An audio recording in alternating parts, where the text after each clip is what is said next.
Bonjour. Aujourd'hui, nous allons découvrir ou approfondir la fête de la Transfiguration qui tombe au milieu des grandes vacances. Pour commencer, écoutons le chant du Tropère. Essaye de suivre les paroles du chant en regardant le dessin de l'icône. Transfiguré sur la montagne, Christ notre Dieu, tu as révélé à tes disciples ta gloire, autant qu'il a prouvé supporter sur nous aussi pécheurs.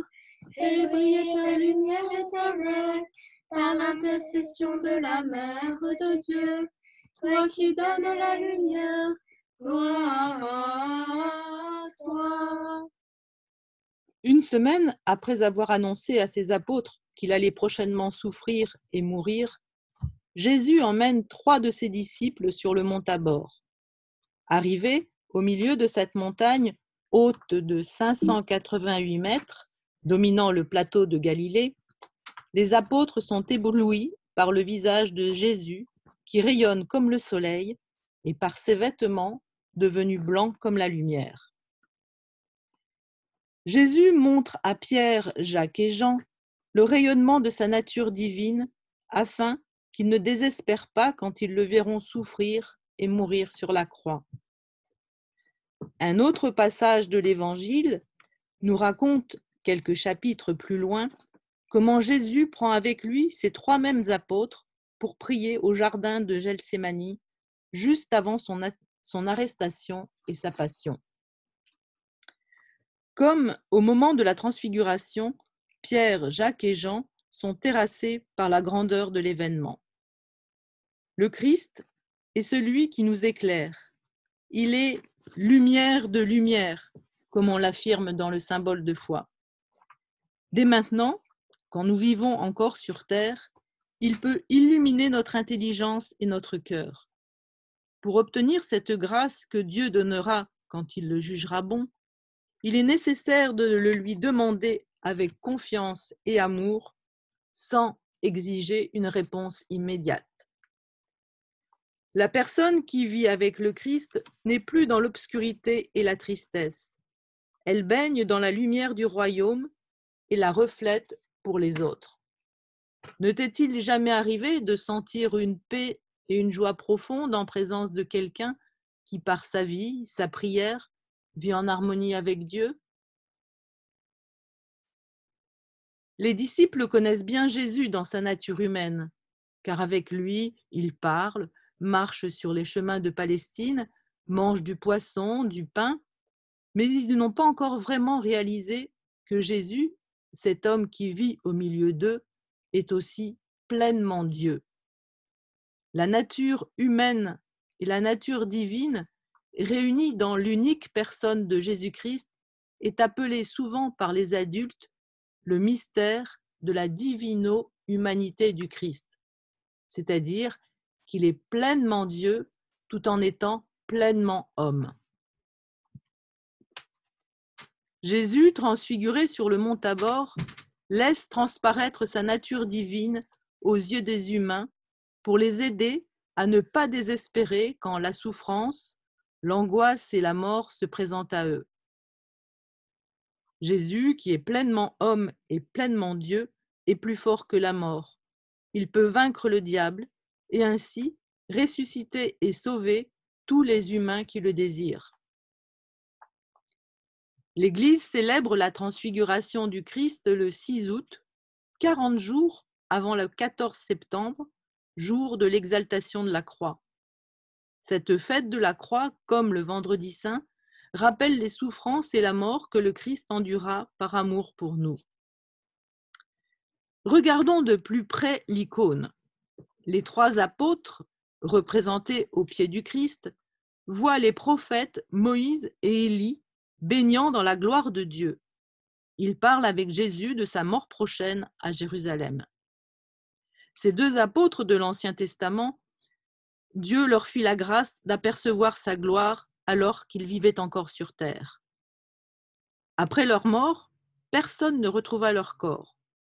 On suppose qu'ils participent déjà pleinement à la vie divine. qui sont ces deux prophètes?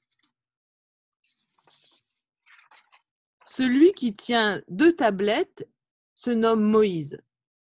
Rappelle-toi comment Dieu confia à ce prophète la mission de faire sortir le peuple hébreu de la servitude en Égypte, puis de le conduire vers la terre promise. Cette mission n'était pas facile, car le peuple hébreu était souvent désobéissant. Dieu donna aussi à Moïse la loi, qui est représentée ici écrite sur les tablettes, et cette loi est une aide précieuse pour vivre en harmonie avec Dieu et le prochain. Moïse mourut âgé de 120 ans sur une montagne située en face de la terre promise. Jamais on ne trouva son tombeau et son corps. 4 siècles plus tard, le prophète Élie aida le peuple hébreu à garder son amour et son zèle pour Dieu, c'est-à-dire sa ferveur et sa fidélité à Dieu. La vie du prophète Élie est jalonnée de nombreuses aventures. Un jour, il ressuscita le fils d'une veuve. Une autre fois, il fut persécuté par des personnes qui adoraient des idoles. Exilé, il fut nourri par un corbeau. À la fin de sa vie, un char de feu l'emporta au ciel et on ne retrouva jamais son corps sur la terre. Les aventures de Moïse et d'Élie sont racontées dans la Bible.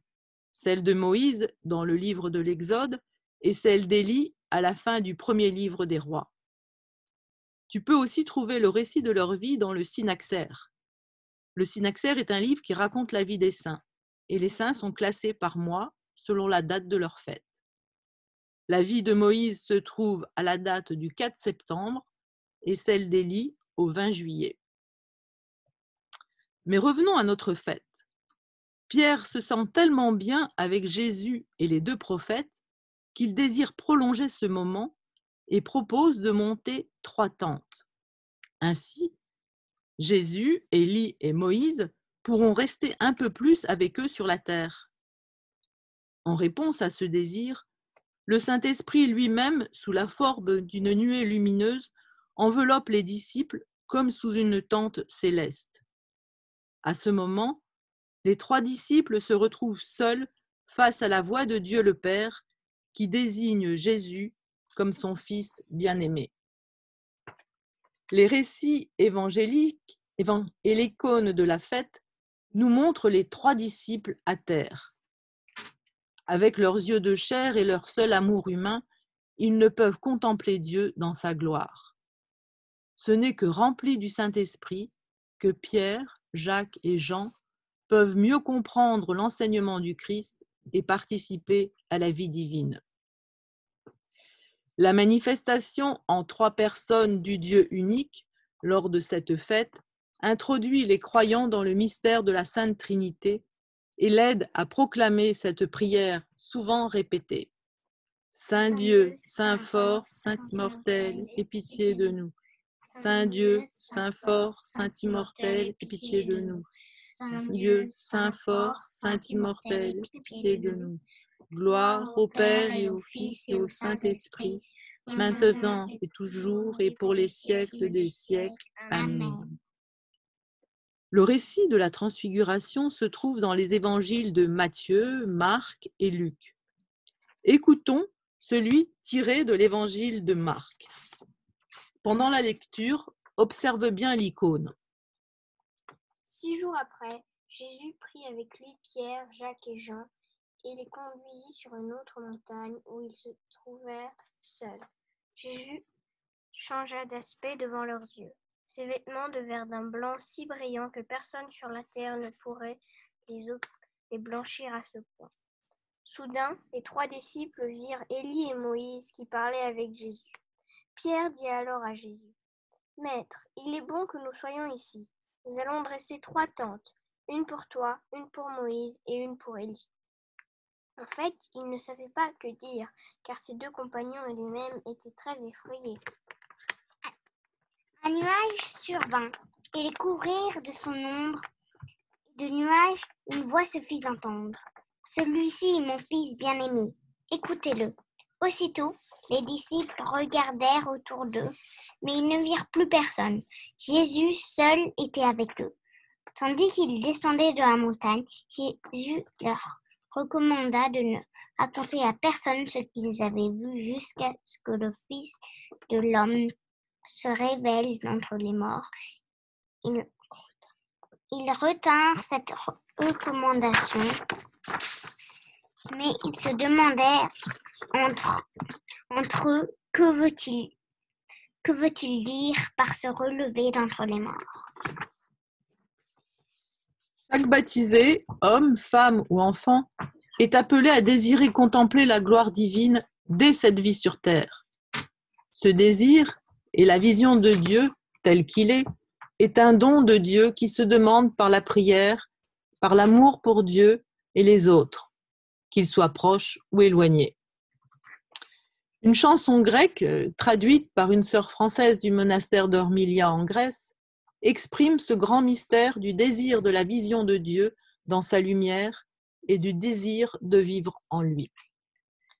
Au Tabor, ensemble nous monterons la haute montagne de gloire. Toi devant, moi après, nous la gravirons. Seigneur, ta lumière je veux voir. Seigneur, tant je te désire, que près de toi je veux vivre ici. Et si la tourmente me déchire, point de peur ton doux regard me sourit.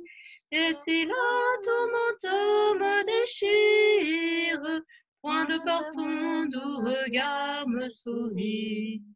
Que la sainte transfiguration soit profonde dans notre cœur, elle aussi. Lumière céleste deviendra notre vie et en tout se répandra la joie. Seigneur, tant je te désire, que près de toi je veux vivre ici. Et si la tourmente me déchire, point de peur ton doux regard me sourit. Et si la tourmente me déchire, point de peur ton doux regard me sourit.